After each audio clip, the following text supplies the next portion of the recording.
Ha resucitado, por el presidente David O. McKay de la Conferencia General de abril de 1966.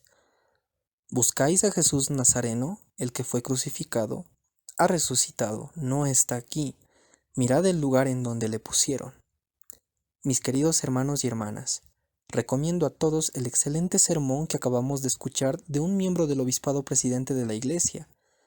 Me siento agradecido y feliz por poder reunirme para adorar con vosotros esta mañana en este histórico edificio en una conferencia general de la Iglesia.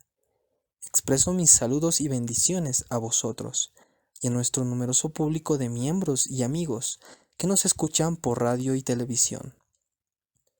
Es un gozo y privilegio poder asociarme con vosotros en esta gran obra de los postreros días.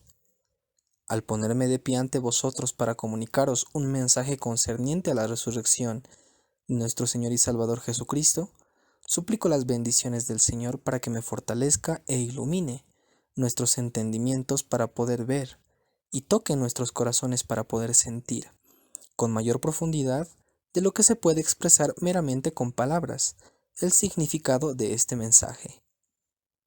En toda la cristiandad estamos celebrando esta época de la Pascua, el acontecimiento más trascendental de la historia, o sea, la resurrección literal de Jesucristo.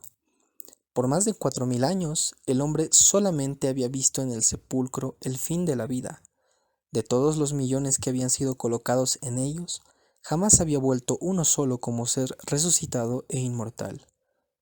En toda la extensión de la tierra no había un sepulcro vacío. Ningún corazón humano creía.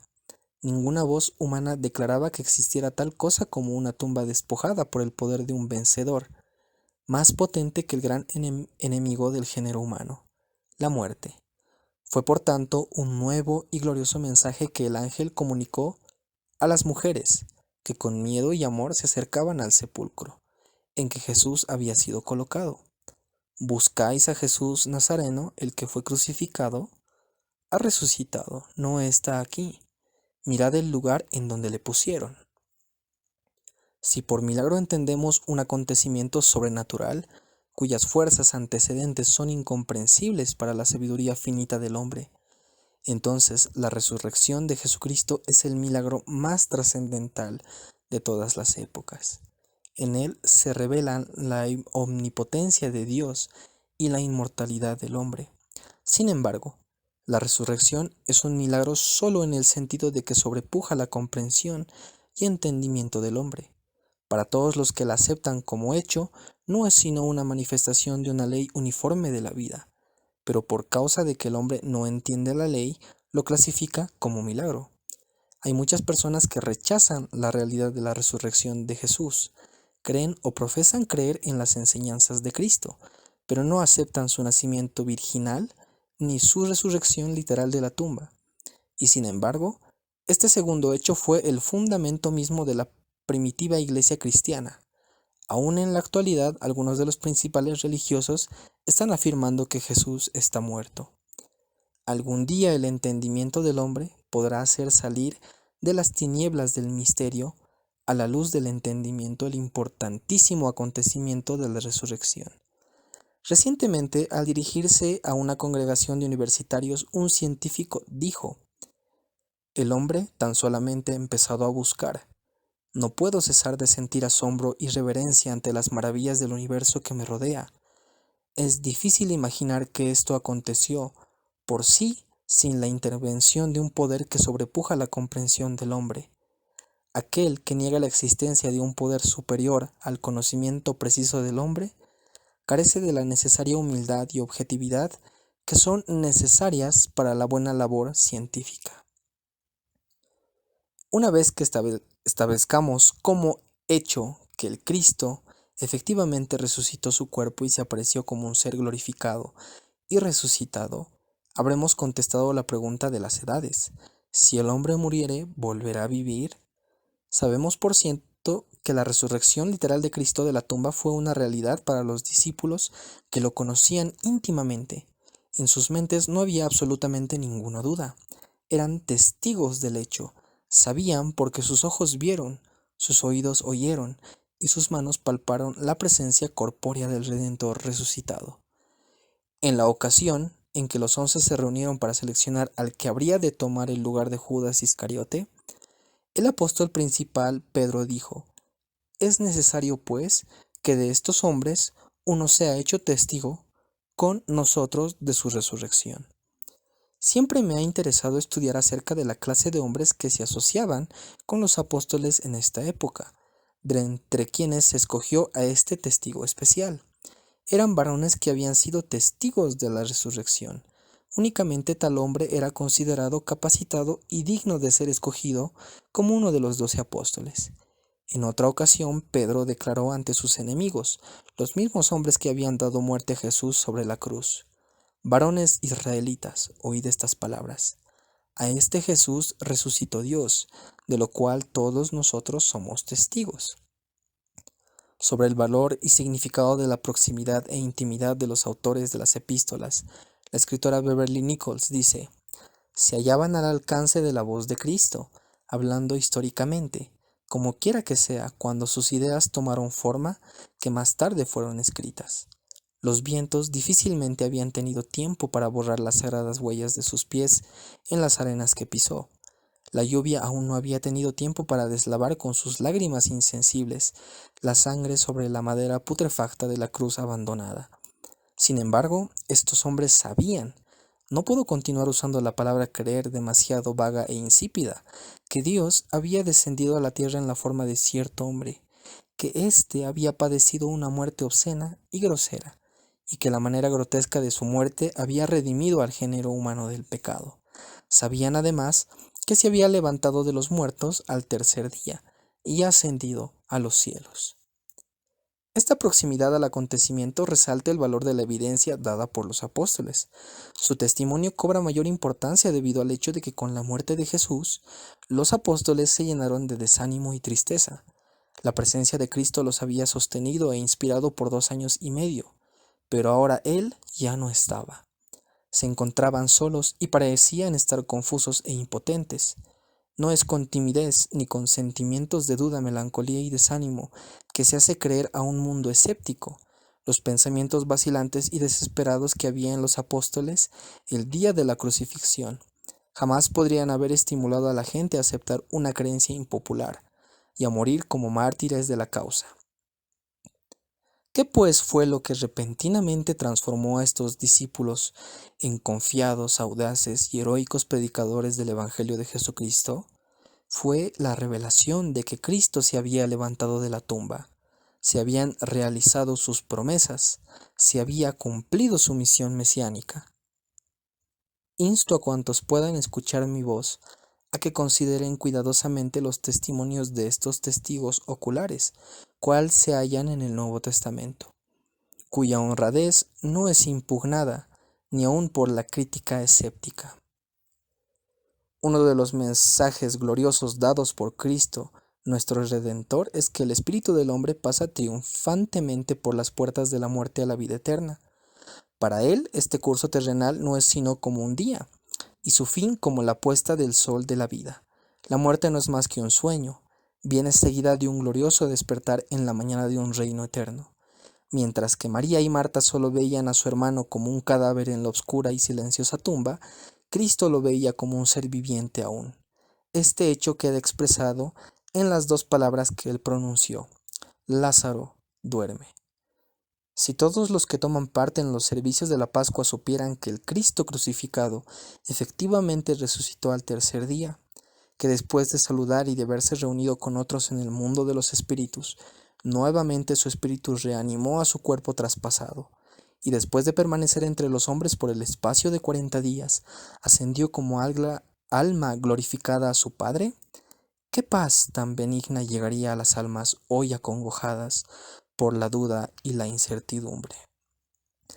La Iglesia de Jesucristo de los Santos de los Últimos Días se une a Pedro, Pablo y Santiago y a los demás apóstoles de aquella temprana época que aceptaron la resurrección no sólo como una cosa literalmente verdadera, sino como la consumación de la divina misión de Cristo sobre la tierra.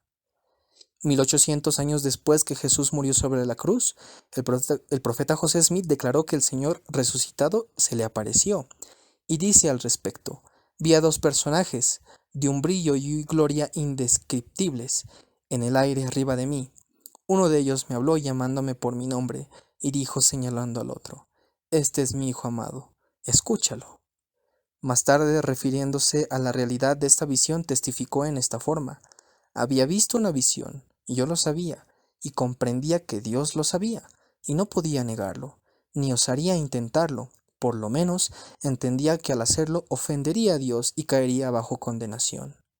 Si no hubiese otro testimonio más que el de José Smith, sería sin valor, como dijo Cristo acerca de su testimonio, cuando habló de sí mismo. Pero Jesús tuvo el testimonio de Dios y el de los apóstoles, y en igual manera José Smith tuvo otros testigos, cuyos testimonios no pueden ser impugnados. 3 testigos corroboraron la gloriosa visión que les fue manifestada por el ángel Moroni, confirmando el testimonio irrefutable de los antiguos apóstoles de Cristo. La Iglesia de Jesucristo de los Santos de los Últimos Días proclama la gloriosa visión del profeta José Smith. Y ahora, después de los muchos testimonios que se han dado de él, este testimonio, el último de todos, es el que nosotros damos de él, que vive, porque lo vimos a la diestra de Dios y oímos la voz testificar que Él es el unigénito del Padre, que por Él y mediante Él y de Él los mundos son y fueron creados, y los habitantes de ellos son engendrados hijos e hijas para Dios. A la luz de tan inexpugnables testimonios que han dado los antiguos apóstoles, testimonios que datan desde unos cuantos años después del propio acontecimiento, a la luz de esta tan maravillosa revelación del Cristo viviente en esta época, realmente parece difícil entender cómo pueden los hombres seguir rechazándolo y dudando de la inmortalidad del hombre. Una fe invariable en Cristo es la necesidad más imperiosa del mundo en la actualidad. Es más que meramente un sentimiento, es un poder que impele a obrar, y debe ser en la vida humana, la más fundamental de todas las fuerzas impulsoras. Fue en este respecto que un eminente doctor de medicina, habiendo fallecido recientemente su madre, amonestó a sus alumnos a que conservaran su fe. Les dijo: Los que de vosotros habéis descartado la fe llegaréis a lamentarlo. Hay ocasiones tal como esta en que la muerte os arrebata a un ser querido. Cuando la ciencia es completamente inadecuada, os recomiendo que penséis seriamente en estas cosas. Traen un consuelo y un solaz que de ninguna otra manera se pueden obtener. Muchos han descartado la religión porque les parece que no es científica, pero yo opino que al fin y al cabo hallaréis que la fe es científica. No hay razón para temer la muerte, no es sino uno de los acontecimientos de la vida, es tan natural como el nacimiento. ¿Qué motivo hay para temerla? Algunos la temen porque creen que es el fin de la vida, y con frecuencia la vida es la cosa más cara que poseemos. La vida eterna es el mayor de todos los dones de Dios y del género humano. Si los hombres tan solamente hicieran la voluntad de Dios en lugar de mirar desesperadamente hacia la tumba oscura y melancólica, volverían la vista al cielo y sabrían que Cristo ha resucitado. Ningún hombre puede aceptar la resurrección y al mismo tiempo ser consecuente en su creencia, sin aceptar al mismo tiempo la existencia de un Dios personal. Por medio de la resurrección, Cristo conquistó la muerte y se convirtió en alma inmortal. Señor mío y Dios mío. No fue sencillamente una vana exclamación de Tomás cuando vio a su Señor resucitado. Una vez que aceptamos a Cristo como divino, es fácil aceptar que su Padre es tan personal como Él, porque según Jesús, el que me ha visto a mí, ha visto al Padre. La Iglesia de Jesucristo de los Santos de los Últimos Días declara a todo ser que Cristo es el Hijo de Dios, el Redentor del mundo. Ningún discípulo verdadero se conforma con aceptarlo únicamente como un gran reformador, el Maestro ideal, o aún como el único hombre perfecto. El varón de Galilea no es en sentido figurado, sino literalmente el Hijo del Dios viviente.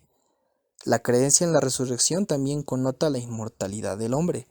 Jesús pasó por todas las experiencias de la vida terrenal igual que vosotros y yo. Conoció la felicidad y sintió el dolor. Se regocijó y se entristeció con otros. Supo lo que era la amistad, así como la tristeza provocada por traidores y falsos acusadores. Y padeció la muerte en la carne, tal como sucederá con vosotros y con todo ser humano. Por motivo de que Cristo vivió después de la muerte, así será con vosotros y conmigo. y con vuestros hijos que sacrifiquen sus vidas en el campo de batalla. Jesús fue el único varón perfecto que ha vivido. Al resucitar de los muertos venció la muerte, y ahora es Señor de la tierra. Cuán inútilmente débil, cuán extremadamente necio es aquel que intencionalmente rechaza la manera de vivir de Cristo, especialmente en vista del hecho de que este desprecio solo conduce a la infelicidad, la miseria y aun la muerte. Ningún hombre puede resolverse sinceramente a aplicar en su vida diaria las enseñanzas de Jesús de Nazaret sin sentir un cambio en todo su ser. La frase renacer tiene un significado mucho más profundo del que muchos le dan. Este cambio podrá ser difícil de describir, pero es real. Feliz es la persona que verdaderamente ha sentido el poder ennoblecedor y transformador que viene de esta proximidad con el Salvador, esta relación con el Cristo viviente. Cuán agradecido estoy porque yo sé que Cristo es mi Redentor. Cuando los cristianos de todo el mundo sientan esta fe en su ser entero, cuando en sus corazones exista la lealtad hacia el Cristo resucitado y a los principios que ello connota, el género humano habrá dado el primer paso importante hacia la paz perpetua que diariamente suplicamos. Si lo rechazamos, el mundo se llenará de odio y quedará bañado en sangre por motivo de guerras sucesivas. Los miembros de la Iglesia de Cristo tienen la obligación de convertir al impecable Hijo del Hombre en su ideal. Es el único ser perfecto que anduvo sobre la tierra, el ejemplo más sublime de la nobleza, semejante a Dios en su naturaleza, perfecto en su amor, nuestro Redentor, nuestro Salvador, el Hijo inmaculado de nuestro Padre eterno, la luz, la vida y el camino. Tal como Cristo vive después de haber muerto, así será con todos los hombres, y cada cual ocupará en el mundo venidero el lugar para el cual se preparó. De manera que el mensaje de la resurrección es el más consolador, el más glorioso que jamás se ha comunicado al hombre, porque cuando la muerte nos arrebata a un ser amado, nuestros corazones afligidos son calados por la esperanza y seguridad divina expresadas en las palabras: ha resucitado, no está aquí. Sé con toda mi alma que la muerte es vencida por Jesucristo, y porque nuestro Redentor vive, también nosotros viviremos. Os testifico que efectivamente vive, yo lo sé, y espero que vosotros sepáis esta divina verdad. Pueda todo el género humano tener esta fe algún día. Ruego en el nombre de Jesucristo. Amén.